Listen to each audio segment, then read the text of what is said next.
नमस्कार, मेरे YouTube channel पर आपका स्वागत है।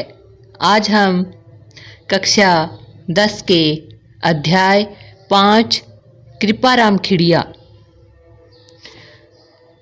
राज्या सोरठा का अध्ययन करेंगे। तो सबसे पहले हम जानते हैं कृपाराम खिड़िया का जीवन परिचय। कृपाराम खिड़िया शाखा के चारण थे। इनके पिता का नाम जगराम जी था, जो खराड़ी गांव वर्तमान पाली जिले में है के निवासी थे।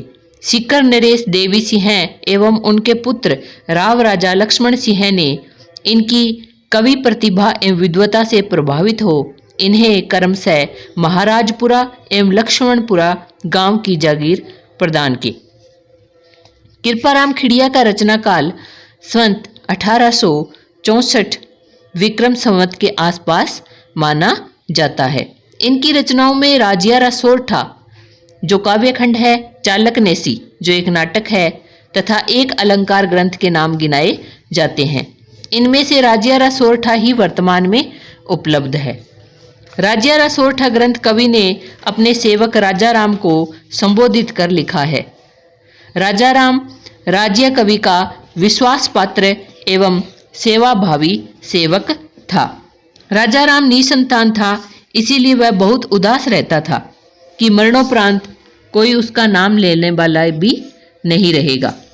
तब कवि ने उसे आश्वस्त किया कि वह अपनी कविता द्वारा उसे अमर बना देंगे, कि सारी दुनिया उसका नाम याद रखेगी। तब कवि ने राज्य को संबोधित कर नीति के सोरठे रचने शुरू किए। इसमें लगभग 140 सोरठे मिलते हैं। राज्या सोरठा राजस्थानी भाषा में संबोधन नीति काव्य की प्रथम रचना मानी जाती है। इसमें डिंगल भाषा का प्रयोग हुआ है। सोरठा छंद है तथा वेण संगाई मुख्य अलंकार है। इनकी सहजता, सरलता, सरसता तथा प्रसाद गुण युक्ता के कारण राज्या सोरठा लोक समाज में बहुत प्रसिद्ध है। अब इसमें से जो प्रश्न आ सकते हैं या फिर जीवन परिचय में जो आप लिख सकते हैं वो ये है कि कृपाराम खिड़िया है वो एक चारण शाखा से थे। इनके पिता का नाम जगराम जी था और ये खराड़ी गांव के निवासी थे। अच्छा, ये है कि किन राजा ने इन्हें महाराजपुरा और लक्ष्मणपुरा गांव की जागीर दी। तो सीकर नरेश देवी सिंह व उनके पुत्र राव राजा लक्ष्मण सिंह ने इन्हें जागीर प्रदान की। इनका रचना काल जो है वह विक्रम संवत 1864 में है। अब पूछा जा सकता है कि कृपाराम खिड़िया की रचनाओं के नाम लिखिए। तो राज्या सोरठा जो एक काव्य ग्रंथ है, चालकनेसी जो एक नाटक है और एक अलंकार ग्रंथ, इनके 3 ग्रंथ माने जाते हैं, जिनमें से वर्तमान में जो उपलब्ध ग्रंथ है वह है राज्या सोरठा। अब राज्या सोरठा जिसमें राज्य शब्द किसके लिए है, तो राजाराम के लिए है। राजाराम कौन था, तो कवि का एक सेवक था। और उसका नाम राज्य के रूप में क्यों उन्होंने लिया है, क्योंकि राजाराम जो था वह निसंतान था और वह उदास रहता था कि मरणोपरांत उसका नाम लेने वाला भी कोई नहीं बचेगा। तो कृपाराम खिड़िया ने उसे आश्वस्त किया कि वे अपनी कविता के माध्यम से उसे अमर बना देंगे। ये जो राज्या सोरठा है इसमें कितने सोरठे हैं, तो 140 सोरठे हैं। राज्या सोरठा है वो किस भाषा में लिखा गया, तो राजस्थानी भाषा में लिखा गया है। और यह राज्या सोरठा है वो संबोधन नीति काव्य की प्रथम रचना मानी जाती है, जो कि एक राजस्थानी भाषा में लिखा गया है। इसकी भाषा कौन सी है, तो डिंगल भाषा है। इसमें छंद कौन सा है, तो सोरठा छंद है। इसमें अलंकार कौन सा है, तो वेण संगाई अलंकार है। और इसमें गुण जो है वह है प्रसाद गुण युक्त रचना। ठीक है, अब जानते हैं हम पाठ परिचय। संकलित अंश में कवि ने हिम्मत एवं पराक्रम का महत्व, सदसंगति का लाभ, आपदा से पूर्व प्रबंधन के महत्व को स्पष्ट किया है। इनमें मानव जीवन में वाणी को महत्वपूर्ण बताते हुए सोच समझकर एवं मधुर वचन बोलने का उपदेश दिया गया है। कवि के अनुसार एक आदर्श समाज में गुणों की पूजा होनी चाहिए। इन सोरठों में कवि की विद्वता, बहुज्ञता एवं अनुभव की व्यापकता प्रकट होती है। अब हम पढ़ते हैं राज्या सोरठा। गुण अवगुण जिण गांव सुने न कोई सांभले, उन नगरी विच नाम रोही आछी राजिया। यहाँ कवि कहना चाहता है कि गुण अवगुण जिन गांव कि जहां पर गुणी और अवगुणी दोनों समान रूप से आदर पाते हों, जहां के लोग सुने न कोई सांभले, यानी जहां पर कोई सांभले का मतलब होता है समझने वाला, यानी गुणों और अवगुणी में जो कोई फर्क समझने वाला नहीं है। उन नगरी विच नाम रोही आछी राजिया कि उस नगरी में निवास करने से, नाव मतलब निवास करना, निवास करने से रोही आछी राजिया, यानी रोही में या निर्जन वन में रहना अच्छा है। आगे है कारज सरे न कोय बल पराक्रम हिम्मत बिना हलकार्या की होए रंगा श्याला राजिया। यहाँ कवि कह रहा है कि कारज सरे न कोय बल पराक्रम हिम्मत बिना, कवि कह रहा है कि कोई भी कार्य है वह बल पराक्रम और हिम्मत के बिना नहीं हो सकता, यानी कोई भी कार्य हम करते हैं तो उसके लिए हमारे भीतर बल पराक्रम और हिम्मत होना जरूरी है। हलकार्या की होए रंगा साड़ा राजिया, हलकार्या मतलब ललकारने से कुछ नहीं होता है, यानी रंगा स्याला राजिया कि जिस प्रकार रंगा सियार जो होता है वह उसको ललकारते हैं तो वो भाग जाता है, लेकिन अगर किसी में पराक्रम और बल होता है तो उसको आप कितना भी ललकारो वो अपना कार्य वो करके ही जाएगा। आगे है मिले सिंह वन माहे किण मृगा मृगपति कियो जोरावर अति जाहे रहे उर्दगति राजिया। कि मिले सिंह वन माहे कि आप मिले होंगे, आपने देखा होगा कि वन में जो है वो सिंह जो है वो ही क्या है, राजा होता है।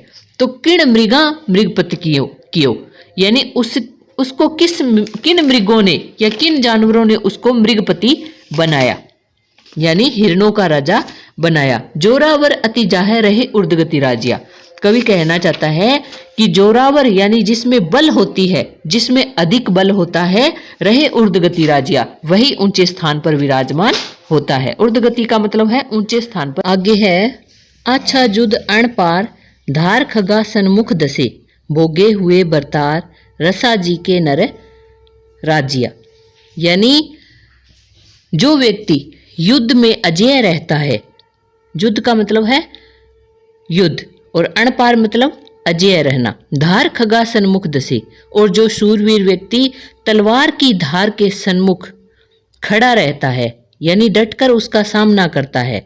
भोगे हुए बरतार रसाजी के नर राजिया, यानी वही व्यक्ति क्या है, फिर रसा का मतलब होता है पृथ्वी, यानी वही पृथ्वी का स्वामी बनकर राज्य का भोग करता है। भोगे हुए भरतार, भरतार का मतलब होता है स्वामी, यानी वही पृथ्वी का स्वामी बनकर राज्य का भोग करता है। आगे है एणे शो अवदात कहनी सोच विचार कर बेमोसर्री बात रूढ़ी न लगे राजिया। यहाँ कवि है वो राजा राम को संबोधित करते हुए कह रहे हैं कि हे राजा राम, एणे शो अवदात कि वही बात है वो अच्छी लगती है जो या उज्जवल होती है जो सोच विचार कर कही जाती है। कहनी सोच विचार कर यानी जो सोच विचार कर कोई बात कहता है वही बात उज्जवल या अच्छी लगती है। बेमोसरी बात रूढ़ी न लगे राजिया, रूढ़ी का मतलब होता है अच्छी लगना। तो बेमोसरी बात कि बिना अवसर के बिना सोचे विचारे अगर कोई बात कही जाए, जिस बात का कोई अवसर ना हो उस समय ऐसी बात कही जाए तो रूढ़ी न लगे राजिया, यानी वो बात अच्छी नहीं लगती है। आगे है पहली किया उपाव दब दुश्मन आमे डटे प्रचंड हुआ विश्वाव रो भागाले राजिया। यहाँ कवि है वो राजा राम को संबोधित करते हुए कह रहा है कि पहली किया उपाव कि हमें 3 चीजें हैं जिनका उपाय पहले ही कर लेना चाहिए। वो कौन कौन सी है? दव, दव का मतलब होता है आग, दुश्मन का मतलब होता है शत्रु और आम्य का मतलब होता है रोग। यानी आग, दुश्मन और रोग, इन तीनों का उपाय हमें पहले ही कर लेना चाहिए। प्रचंड हुआ विश्वाव रो भागाले राजिया, यानी जब इनका जहर है वो प्रचंड हो जाता है, बढ़ जाता है तो रोबा गाले राजिया, यानी वो हमारे लिए कष्टकारी होता है। रोबा का अर्थ होता है कष्टकारी, यानी अगर शत्रु हमारे घर में आ जाए, उसके बाद में हम संभले तो हमारा अंत निश्चय हो जाता है। ठीक उसी प्रकार से आग लगने के बाद में उसको बुझाना मुश्किल हो जाता है, और एक बार अगर कोई रोग लग जाए तो उसको मिटाना मुश्किल हो जाता है। कवि यहाँ यही कहना चाहता है कि इनका उपाय हमें पहले ही कर लेना चाहिए। आगे है, हिम्मत कीमत होए बिना हिम्मत कीमत नहीं। यहाँ कवि कह रहा है कि जो व्यक्ति हिम्मत से काम लेता है उसी की व्यक्ति की क्या होती है, कीमत होती है। बिना हिम्मत के किसी की कोई कीमत नहीं है। करे न आदर कोई रद्द कागज ज्यों राजिया। यानी उस व्यक्ति का, अगर जिस व्यक्ति में हिम्मत नहीं होती है उस व्यक्ति का कोई भी आदर नहीं करता है। वह किसके समान समझा जाता है, रद्दी कागज के समान समझा जाता है। उपजावे अनुराग कोयल मन हरकत करे, कड़वो लागे काग रस नारा गुण राजिया। यहाँ कवि जो है वो जीभ के, यानी जो जीभ है उसके माध्यम से अच्छा बोलने का, वाणी का संदेश है वो दे रहा है। तो कवि क्या कहता है, उपजावे अनुराग कोयल मन हरकत करे, कि कोयल जो है जब बोलती है तो हमारे मन को हरकत मतलब हर्षित करती है, प्रसन्न करती है।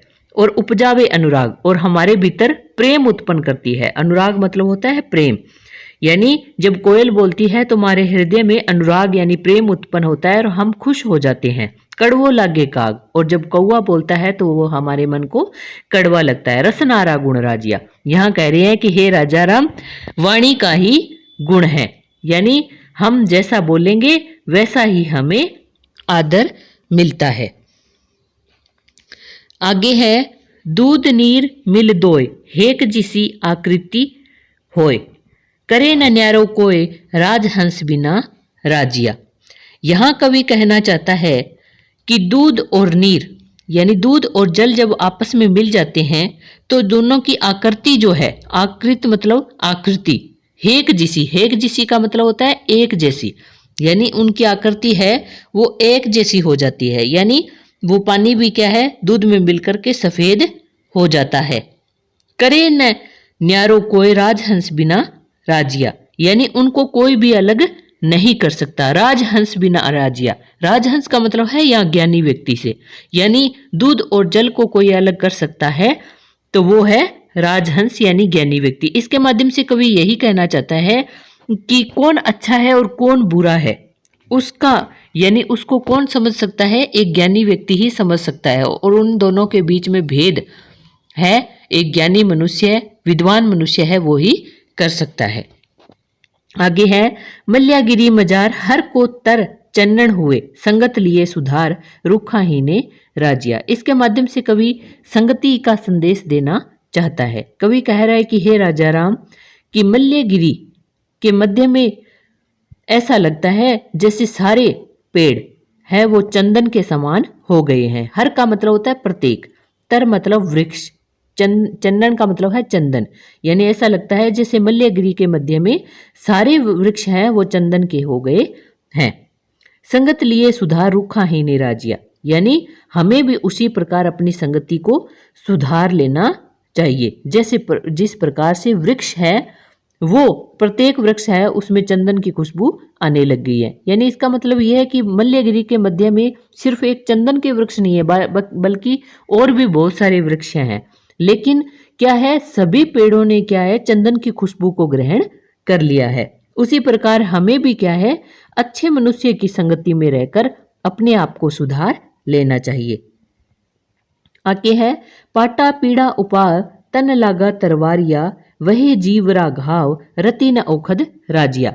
यहाँ कवि कहना चाहता है कि पाटा पीड़ा उपाव तन लागा तरवारिया, तरवारिया मतलब तलवार, यानी तलवार के द्वारा अगर चाहे वो तलवार हो चाहे भी कोई और चीज हो, अगर शरीर पर हमारे कोई घाव हो जाता है तो पाटा पीड़ा उपाव, उससे मरहम पट्टी के द्वारा हम सही कर सकते हैं, उसका उपाय है। लेकिन वही जीवरा घाव रति न औखद राजिया, लेकिन अगर वाणी से हम किसी के घाव करते हैं, यानी किसी के हृदय को हम बुरा बोलते हैं और दूसरे व्यक्ति के हृदय में वो लग जाती है, तो ऐसा जो घाव जो हृदय में लगता है रति न औखद राजिया, उसका कोई भी इलाज नहीं है, उसके लिए कोई भी औषधि नहीं है। यानी इसके माध्यम से भी कवि हमेशा अच्छा बोलने का संदेश दे रहा है। मूसा ने मंजार हित कर बैठा एकण, सह जाने संसार रस नह रहसी राजिया। मूसा का मतलब होता है चूहा और मंजार का मतलब होता है बिल्ली। हित कर बैठा एकण कि उन दोनों के बीच में प्रेम उत्पन्न हो गया है या वो दोनों एक साथ बैठे हैं। इसका मतलब ये है कि उन दोनों के बीच में अगर दोस्ती हुई है, प्रेम हुआ है, तो वो भी क्या है, उसके बीच में भी क्या है, कोई ना कोई स्वार्थ छिपा हुआ है।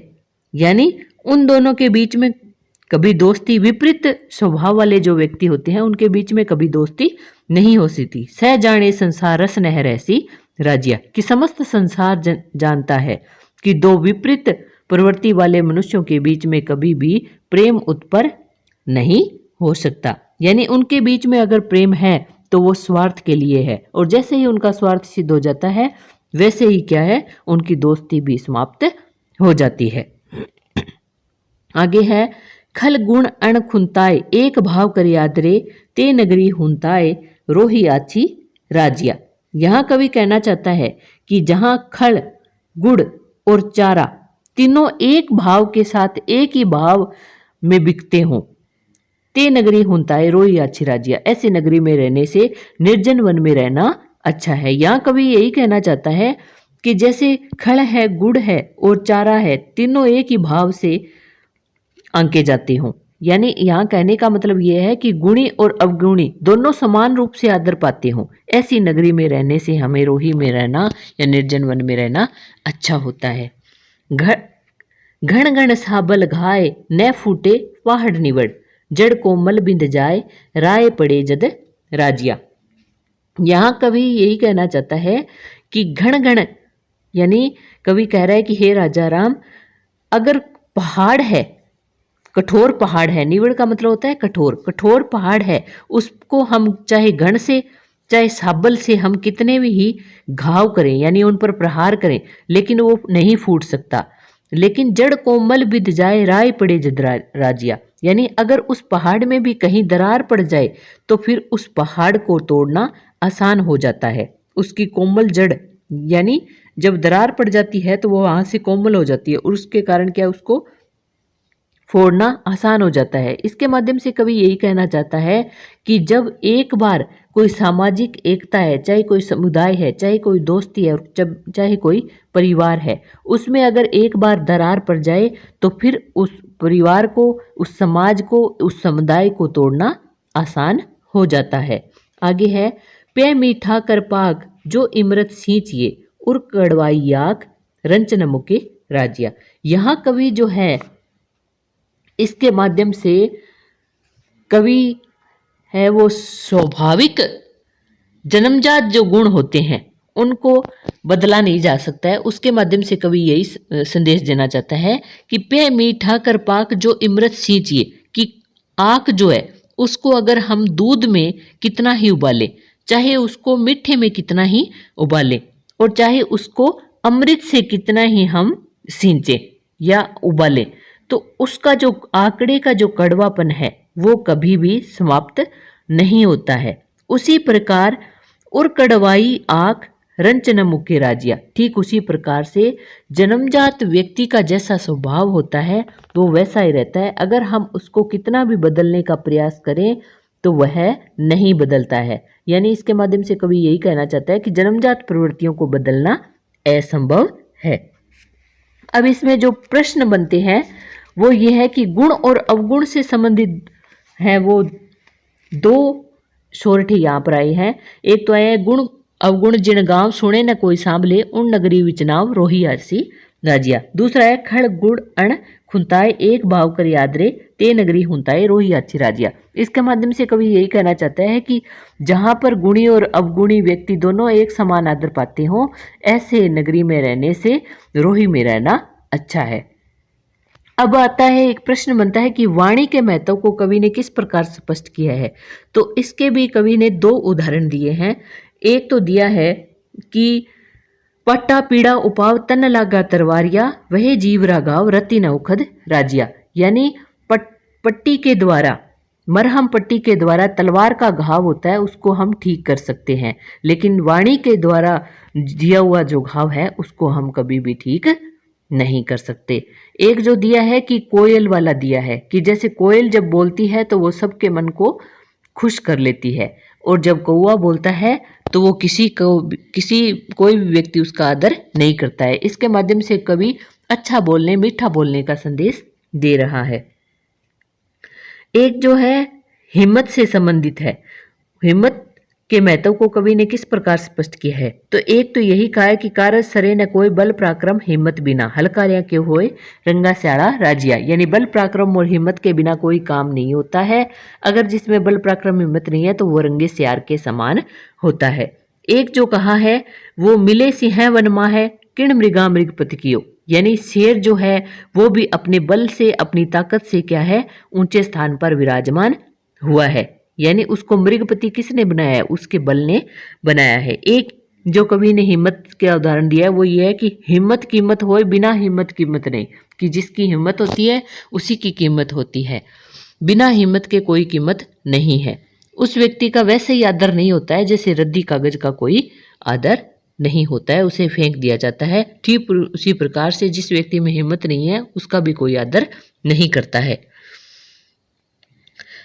अब ये आता है कि कवि है निराज हंस किसे का है? तो ज्ञानी व्यक्ति को कहा है, यानी दूध और नीर के माध्यम से कवि क्या संदेश देना चाहता है? तो इसके माध्यम से कवि यही संदेश देना चाहता है कि जो ज्ञानी व्यक्ति होता है वो क्या है, जो दूध और जल है ठीक उसी प्रकार से जो गुणवान और अवगुणी व्यक्ति है उनमें फर्क कर सकता है, यानी एक अच्छा मनुष्य, ज्ञानी मनुष्य है वो ही उन दोनों के बीच में फर्क कर सकता है। एक जो ये है कवि ने संगति का संदेश है वो किसके माध्यम से दिया है? संगति के महत्व को उदाहरण सहित स्पष्ट कीजिए। तो इसका ये होगा कि जिस प्रकार से मल्यगिरी के मध्य में बहुत सारे वृक्ष हैं लेकिन सभी ने क्या है, चंदन वृक्ष की खुशबू को ग्रहण कर लिया है, ठीक उसी प्रकार से हमें भी उस चंदन वृक्ष की तरह ही ऐसे ही व्यक्ति की संगति में रहना चाहिए जो अच्छा हो और उसी के गुणों को हमें अपनाना चाहिए। अगला है कि किन चीजों का उपाय है वो पहले ही कर लेना चाहिए। तो आग, दुश्मन और रोग, इन तीनों का उपाय है वो पहले ही कर लेना चाहिए, नहीं तो फिर जब ये भयंकर हो जाते हैं तो इसके बाद में ये हमारे लिए कष्टकारी होते हैं। अब आगे है कि अस्वाभाविक मित्रता के घातक परिणाम होते हैं। संकलित अंश के आधार पर बताइए। तो क्या है, ये आएगा बिल्ली और चूहे की जो दोस्ती है वो क्या है, घातक होती है, यानी उन जो दोनों के बीच में अगर मित्रता होती है तो वो किसी स्वार्थ के कारण होती है, और जैसे ही स्वार्थ सिद्ध होता है वैसे ही वो मित्रता भी समाप्त हो जाती है। आगे जो एक है वो ये है कि राज्य का भोग या धरती का स्वामी बनकर कौन राज्य भोगता है, यानी जो युद्ध में अजेय रहता है और जो तलवार की धार के सामने डटा रहता है वही क्या है, राज्य का भोग करता है। एक जो आया है वो ये कि जन्मजात प्रवृत्तियों को बदलना असंभव है। कैसे? तो जिस प्रकार से आँख है उसको हम कितना ही चाहे दूध में उबालें, चाहे मीठे में उबालें और चाहे अमृत में उबालें, लेकिन वह अपने कड़वेपन को नहीं छोड़ता है। ठीक उसी प्रकार जन्मजात जैसा व्यक्ति का स्वभाव होता है वह व्यक्ति वैसा ही रहता है, उसको कितना ही बदलने का प्रयास करें वह नहीं बदलता है। और जो एक प्रश्न बनता है वो यह है कि कब है वो कोमल जड़ को बींधा जा सकता है? तो जब उसमें दरार पड़ जाए, यानी चाहे दोस्ती हो, चाहे समुदाय हो, चाहे समाज हो, उसमें अगर एक बार दरार पड़ जाती है तो वह उसको फिर से एक नहीं किया जा सकता, यानी फिर उसको तोड़ना आसान हो जाता है। एक प्रश्न ये बनता है कि किसके बिना कोई भी कार्य नहीं होता है? तो बल, पराक्रम और हिम्मत के बिना कोई भी कार्य नहीं होता है। एक प्रश्न बनता है कि कब निर्जन वन में रहना अच्छा है? तो जहाँ गुणी और अवगुणी एक समान आदर पाते हों ऐसे गांव में रहने से निर्जन वन में रहना अच्छा होता है। आगे है कि कौन ऊंचे स्थान पर विराजमान होता है, तो जिसमें बल होती है, ताकत होती है, वही ऊंचे स्थान पर विराजमान होता है। यह शेर के माध्यम से कवि ने बताया है। और है कि कब कोई बात है वो अच्छी नहीं लगती है, रूढ़ी नहीं लगती है, तो जब बिना अवसर, बिना सोचे विचारे कोई बात कही जाती है तो वह अच्छी नहीं लगती है। यानी ईण शो अवदात कहनी सोच विचार कर, बेमोसरी बात रूढ़ी न लगे राजिया। यहाँ कवि इसके माध्यम से अच्छी सोच विचार कर बात कहने का संदेश दे रहा है। तो अब लेसन है वो हमारा ख़त्म हो चुका है। तो थैंक यू। अगर आपको मेरी वीडियो अच्छी लगी हो तो लाइक और सब्सक्राइब ज़रूर करें और कमेंट में ज़रूर बताएं। Thank you.